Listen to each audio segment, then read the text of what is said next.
Hello, now what we're going to be doing is adding the units in. Okay, so I'm going to be using a function called concatenate.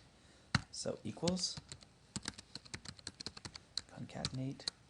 And then what I want to do is I want to put the 28, okay, and then a comma. I want to put that with the centimeters. Okay, and so I need a little space in there. So I'm going to put in open quotes, space, close quotes. That's how you put in any excess or extra text. Inside quotes, you have to put your text inside quotes, comma, and then I want my centimeters to appear. Okay, so now we have 28 centimeters. To get 36 centimeters squared, it's going to be a little trickier. What I'm going to do is I'm going to open up the special characters. And if you're in Excel, you're going to have to go into something else to get it to the special characters. If you're on a PC, you can go into symbols. You can go and grab a squared symbol. But if you're on a Mac, then you're going to have to open up text edit, or if you have numbers or pages, open up that. But text edit is a program that's inside your applications folder. And under edit, it will have special characters. Okay, so I'm in numbers, so numbers has the special characters. So under edit, choose special characters, and what I'm looking for, you might have to open up symbols.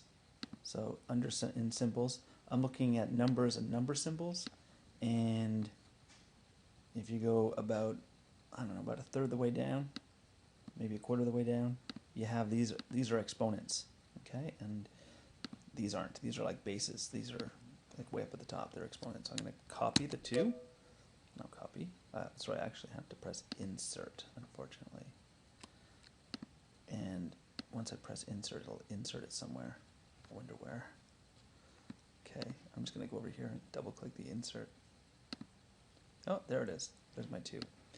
Okay, I'm just going to copy that. And here I'm going to do the same formula. Is equal to concatenate. And the 36, comma, open quotes, space, close quotes. That's just to put a space in between the 36 and the centimeter squared. And then, so I'm going to click on the units, comma, and then open quotes, paste that 2 in there, close quotes. Okay, and then I have to close the bracket, and that's it. Okay, so it says 28 centimeters and 36 centimeters squared. Now the neat thing about this is if you change your units to decimeters, it does it automatically. Okay, down here. Okay, and that's it. That's how you make your shapes and how you get your programming of the spreadsheet done. Okay, have a good day.